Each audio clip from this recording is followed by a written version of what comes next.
सबसे पहला सुख होता है सुंदर काया और दूसरा सुख होता है सुंदर नारी और तीसरा सुख होता है पुत्र आज्ञाकारी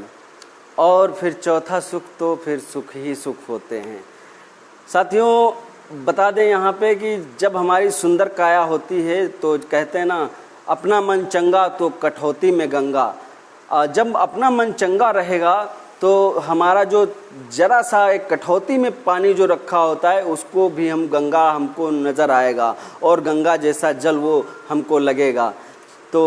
सबसे पहले सुंदर काया की बात करते हैं तो हम अगर सुबह और शाम को अपनी परवाह करते हैं, अपनी फ़िक्र करते हैं, अपना ध्यान देते हैं तो निश्चित तौर पर हमारा स्वास्थ्य अच्छा होगा, हमारी सुंदर काया होगी और हम मसलन ज़्यादा लंबी उम्र तक अपनी अच्छी ज़िंदगी को व्यतीत कर पाएंगे, जी पाएंगे और अपने ज़िंदगी का वो एक उल्लास ले पाएंगे। एक असली जीवन का सार हमको समझ में आएगा, क्योंकि निरोगी बन के हमने अगर ज़िंदगी को जिया तो क्या जिया। क्योंकि निरोगी बनने में और निरोगी बनाने में कोई कोर कसर नहीं छोड़ रही हमारी जो फॉरेन कंट्री की कंपनियां हैं,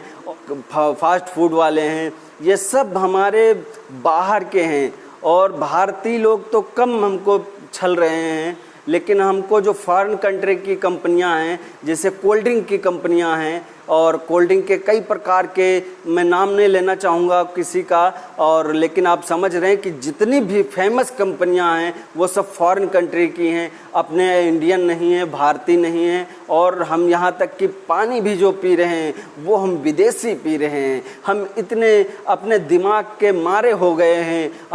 हमारी अकल जो है कहीं घास चरने चली गई है, क्योंकि हम फॉरेन कंट्री का पानी पी रहे हैं इंडिया में रह के। कितने दुखद की बात है, कितने आश्चर्य की बात है। और इससे बड़ा छलावा और क्या हो सकता है कि एक दूसरा देश हमको पानी बेच रहा है हमारे ही देश में आके। इससे बड़े लज्जा की और शर्म की बात हमारे लिए नहीं हो सकती, क्योंकि हम गन्ने का जूस एक नहीं पीना पसंद करते हैं 10 रुपये का, जो हमारे धरती पे हमारे भारत की धरती से उगा हुआ गन्ना है, जो हमारे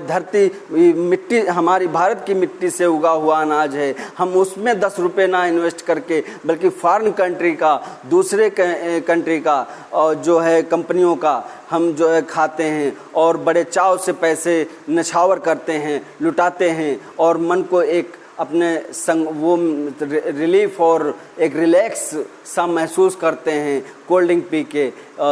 डर के आगे जीत और न जाने क्या क्या जो है अल्फाजों से बताया जाता है कि कोल्ड ड्रिंक पियो और ये ठंडा पीने से कि डर के आगे जीत है। और इसमें जो है ऋतिक रोशन और कौन हीरो सलमान खान वो आके ऐड करते हैं। तो ये सब कहीं ना कहीं हमारी जो नज़रें हैं, हमारी जो निगाहें हैं, उन पे पर्दा डाला जा रहा है और पर्दा डालने के बाद हमको लूटा जा रहा है, हमारी जेब को खाली किया जा रहा है और हमारे अंदर के जो तमाम प्रकार के बीमारियों का प्रोपगंडा है उसको हमारे भरा जा रहा है। और वो बीमारियों से ग्रसित करके हमारे अंदर जब थायराइड की टेबलेट लेनी होती, शुगर की टेबलेट लेनी होती, बीपी की टेबलेट लेनी होती, तो दोस्तों ये भी फॉरेन कंट्री की ही होती हैं, ये हमारे इंडियन नहीं होती हैं, इनकी मेक इन इंडिया नहीं होती हैं। तो कहने का मतलब ये है कि हम देश में रहते हैं भारत के और जो खाते हैं वो दूसरी कंपनियों के चीज़ें खाते हैं और किस तरीके से अनाप शनाप डोंगा, पिज्ज़ा, बर्गर, इडली ये सब हम खा के अपने शरीर को खोखला बना लेते हैं। और जब खोखला एक बार बन जाता है, शरीर में कोई दम नहीं बचता, शरीर में किसी प्रकार का इम्यून सिस्टम नहीं मजबूत हो पाता है, शरीर में सभी प्रकार की बीमारियों का जखीरा लग जाता है। तब हम याद करते हैं, तब हम अध्यात्म की ओर बढ़ते हैं, तब हम तमाम परहेज की तरफ बढ़ते हैं। लेकिन साथियों, अगर ये परहेज और ये अध्यात्म की तरफ हम शुरू से ही बढ़ जाएं तो शायद ये नौबत नहीं आए।